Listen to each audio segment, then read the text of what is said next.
The Port of East London reopened for agricultural maize exports for the first time in 10 years, and this is sure to bring new agricultural export opportunities. Dr. André van der Vyver from the South African Cereals and Oilseeds Trade Association discusses this with us. Daarna gesels ons met professor Frikkie Maré oor verbruikerspersepsies. Vereers oor analise vir die jongste landbounuus.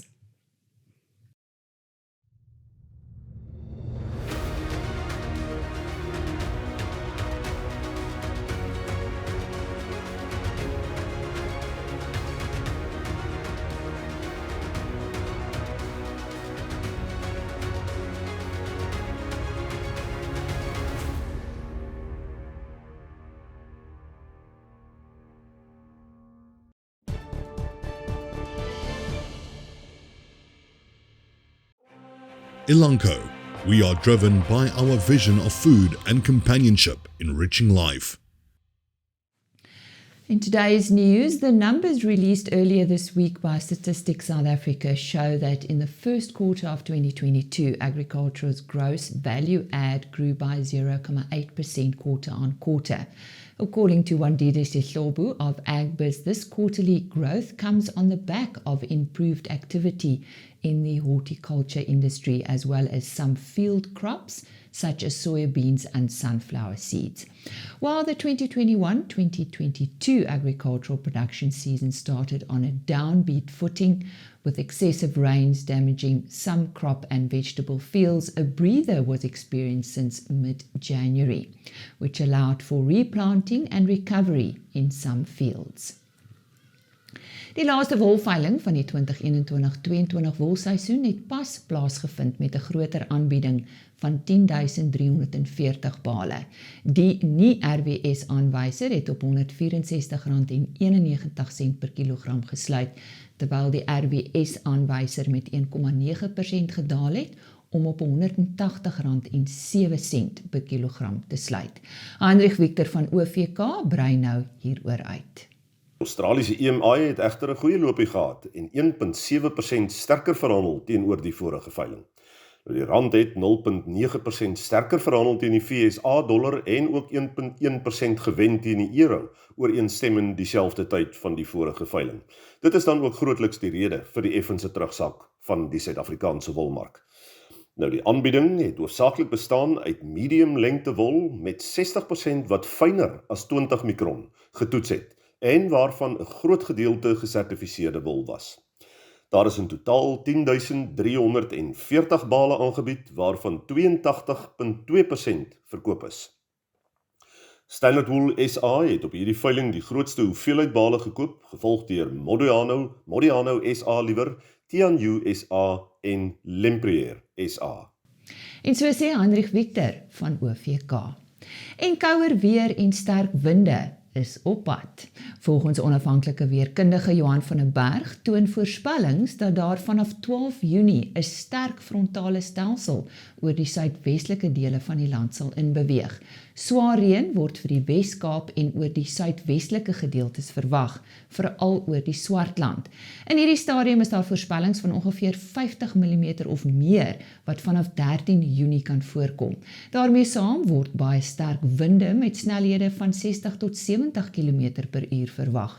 Sneeu, wind en baie koud toestande word op die Suidwes-Kaapse berge, in die Noord-Kaap en die Oos-Kaap na die Drakensberge se kant toe verwag, met temperature van -5 tot -7 grade Celsius. Johan waarsku veeboere in hierdie gebiede om bedag te wees hierop en hul vee teen hierdie toestande te beskerm. Op daardie koue noot is dit dan ook vandag se nuus.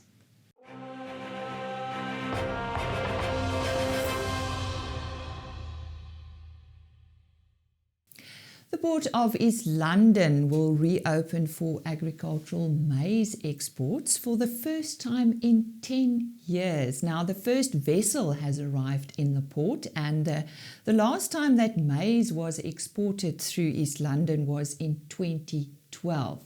Dr. André van der Vyver from the South African Cereal and Oilseed Trade Association discusses this with us today. André, welcome to Plaas TV. Why are you addressing this issue? Well, let me first say thanks for this opportunity. Our members are traders and they are always looking for additional trading opportunities, and exports is a very important part of the trading environment. So although we are currently exporting big volumes through Durban, the Durban port is saturated, and we as traders are looking for other ports to complement the exports through Durban. So the East London one was the next one in line. The East London one is the next alternative. Yes. Durban has its various problems and is fully booked until October of this year. Sure. But we knew that even at the end of last year. So in November last year, my trading members asked me to exploit the opportunity of reopening the East London port. Maize's production over the last 12 years have exceeded the demand for maize in South Africa, and the last 2 years has particularly been very good for the agricultural environment, and so there's currently some surpluses available, and those surpluses can go only one way, that's being exported, which is very good for the country. And we knew that Durban will not be able to handle all the surpluses this year, and therefore if the port of East London could open up, that will complement the existing export operations, and that will be very beneficial for the grain traders, for the rural environment, for the farmers, for everyone. Mm-hmm. What challenges does the Port of East London currently face? Well, it was closed for 10 years, so all the equipment had to be, well, certainly the agricultural grain export side, all the equipment had to be revamped, made sure that it's operational, so that costed some money that was invested by the port itself. Transnet Port Terminals, TPT as they are known, have jumped to this opportunity. They have invested and made sure that the equipment is operational so it can handle the receipt of maize from the inland areas. But there's also quite a few other challenges, and we may get to that later, long term, that needs to be addressed going forward. So is it open now? Or It's open now. The first vessel has arrived on last week, and it started loading on the weekend. It'll take about a week to load the vessel, so it's currently busy loading that vessel. It's going to take 42,000 tons of yellow maize that's being loaded right now, and following from that there will be another vessel just after that that's also going to take out yellow maize. Sure. We also have 2 more inquiries that may turn out to be addressed in the next several weeks. But all in all, 6 slots were prepared because of the fact that the harbour was closed for maize exports. The 6 slots was quite a challenge in any event, and those slots are available. So there's still 2 more slots available, but there's still a while to go because maize can easily be exported till end October, even November, depending on the prices internationally. Why only maize? I mean, we've got citrus farmers in that area as well. Well, I guess because I'm working for the traders that basically do the grain trading, but I think what is important to realize is that with these sort of investments that are required for the port, if there are other industries and other sectors other than the agricultural sector, we'll share the same capital equipment. And so I think if we can set this motion going, then that will mean that maybe there'll be other industries that will also be interested in sharing this capital investment that is required going forward. The port in itself, to compete internationally, the depth of the quay is not deep enough, so it's really 10.4 meters, and it should be around 12.5 to accommodate large vessels. So typically large vessels carry about 50 to 60,000 tons. So there are talks that the port may be dredged and deepened so that it can accommodate bigger vessels, which will be a big advantage. The equipment needs to be upgraded in terms of all-weather loading and offloading capacities. And then probably the most important unknown factor for the future is bringing the product to the port. So there at the moment, all the product is being transported by road, but the port was really designed to accommodate rail deliveries. And so we have invited the TFR, Transnet Freight Rail, to participate in this process, but they unfortunately have not come to the party yet. They're still preparing a business plan to see how they can possibly supply the port again. So the road transporters obviously take a short-term decision, and so they've supplied the product for this season, and will likely continue in the future vessels scheduled later in the next few months. Andre, what does the opening of this port mean for the agricultural industry? Well, one vessel that's being sold will bring 200 million rand to the economy, and so this will be in the Eastern Cape. A lot of the maize is drawn from the Eastern Cape and supplied by the Eastern Cape, and others from the Free State and areas a little bit further away.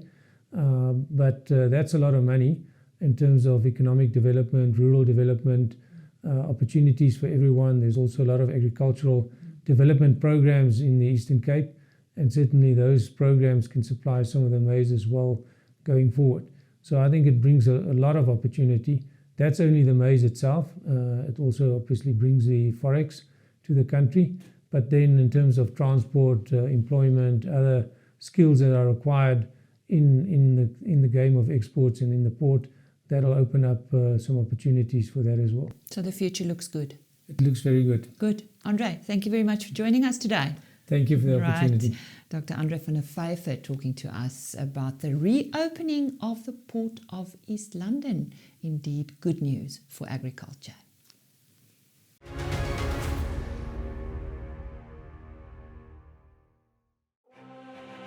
ABE Biotech. Fermentasie is gelyk aan prestasie. Goeiemôre luisteraars. Beesvleispryse het gedurende week 22 van die jaar so 'n bietjie swaar getrek en die A2 sowel as die C2 karkaspryse is met 0.2 en 0.1% af, terwyl die speenkalfprys 1.7% laer was. Skaapvleis is nog egter steeds op 'n opwaartse traject. Die A2 karkasprys 2.5% hoër en amper op R104 per kilogram. C2 karkasse 1.6% duurder en die speenlamprys ook 0.7% duurder. Varkvleispryse het met 0.9% gedaal. Die afgelope week se wol en bokhaarveilings het wol se indikatorprys met 1.9% gedaal en bokhaar se met 2.3%. En 'n groot deel van die daling is as gevolg van die rand wat versterk het teenoor die dollar. Op die graanmarkte het die geelmielie-prys onveranderd gebly week op week. Koring is 1.3% duurder, sojaboon 1.2% duurder en die sonneblomprys is 0.4% swakker. Wisselkoers aanbedryf het die rand 1.9% versterk teenoor die dollar week op week en met 1.6% versterk teenoor die euro.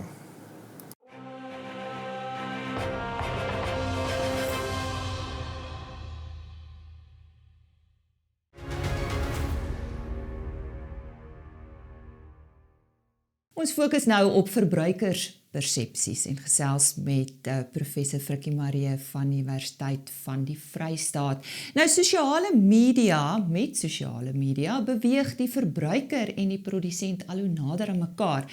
En wat se invloed het die sosiale media op verbruikerspersepsie? Frikkie, ja, wat is 'n persepsie? Dankie Lisa. Verbruikerspersepsie handel oor hoe 'n verbruiker voel oor jou produk. So dit is 'n opinie wat hulle gevorm het deur met die produk interaksie te hê. Nou hierdie interaksie kan fisies wees waar jy die produk self gebruik, of dit kan nie fisies wees nie deur wat jy gehoor het ander mense sê of die gevoel wat jy gekry het oor die brand van die produk ensovoorts. Nou 'n persepsie is meer as net ek hou van die produk of ek hou nie van die produk nie. Dit is regtig die gevoel wat jy oor 'n produk het. So as jy vir iemand vra wat dink jy van die spesifieke produk, dan is dit die emosie wat hy gebruik om die produk te beskryf. Dit is die byvoeglike naamwoorde wat hy gebruik om die produk te beskryf. So op Facebook het ons al baie gesien, kyk, almal like mos alles. Verstaan, hierdie is nie like of nie like nie. Dit is regtig die agtergrondgevoel wat gemaak of jy hierdie produk gaan koop, hom aanhou koop en wat jy vir ander mense daaroor gaan vertel. En wat beïnvloed persepsies? Daar's 'n paar goed wat verbruikerspersepsies beïnvloed. Die eerste een is die verbruiker se ervaring van die produk. As ons dink aan landbouprodukte, vleis vir 'n voorbeeld, eet jy 'n lekker sagte steak of eet jy 'n skoensool? So wat is die fisiese ervaring wat jy met die produk het? Die tweede een is, wat nou baie belangrik is sosiale media terugvoer, wat mense sê op sosiale media. Die grense is oop, enige ou kan ons basies sê wat hy wil oor enige produk se ervarings deel, en dan ook wat daarmee te saamgaan is reviews wat op die internet gedoen word oor kenners wat die produk evalueer en sê ja, dis goed of sleg of middelmatig of wat ook al.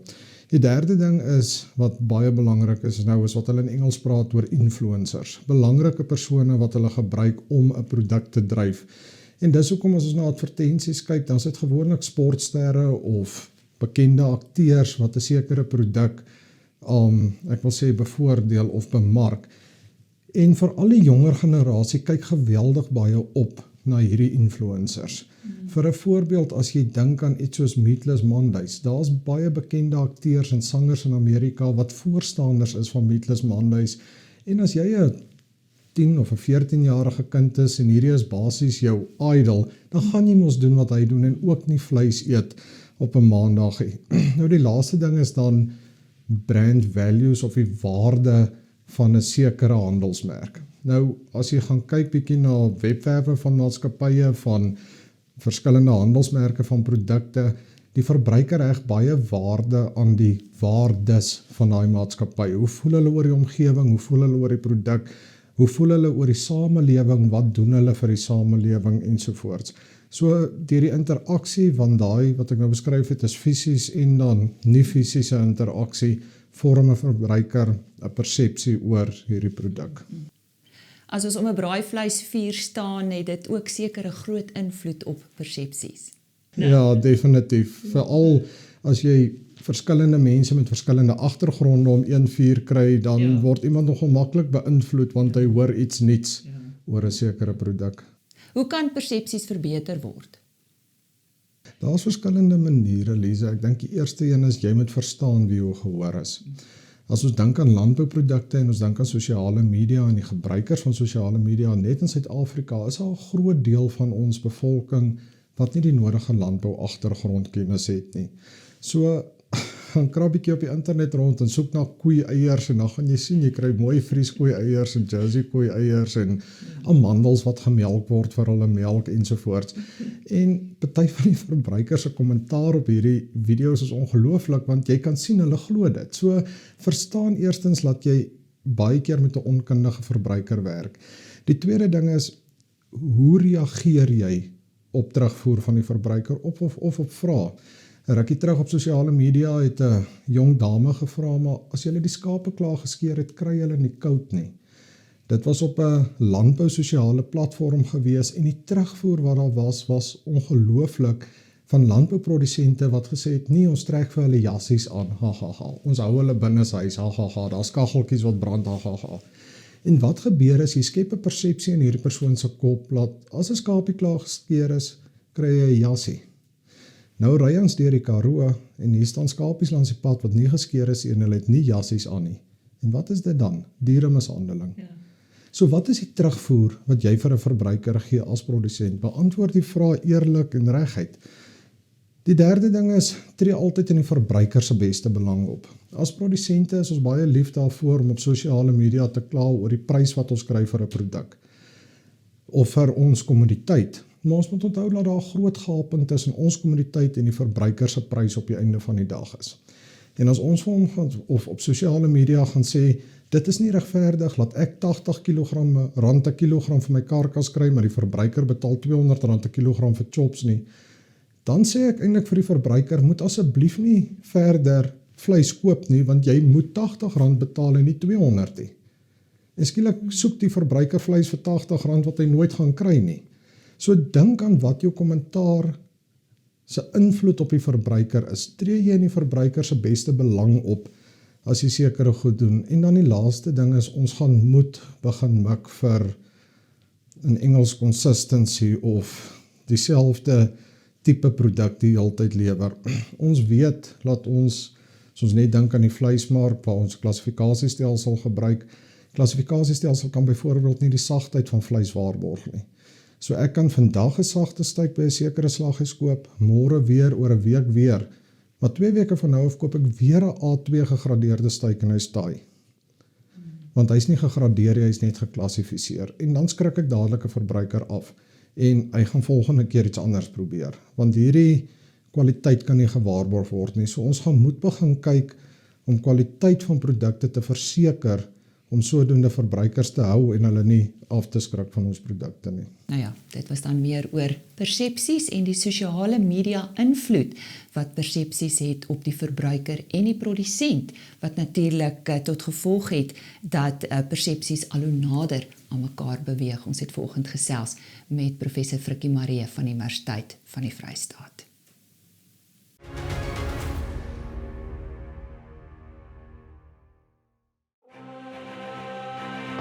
BKB, die betroubare tuiste van landbou.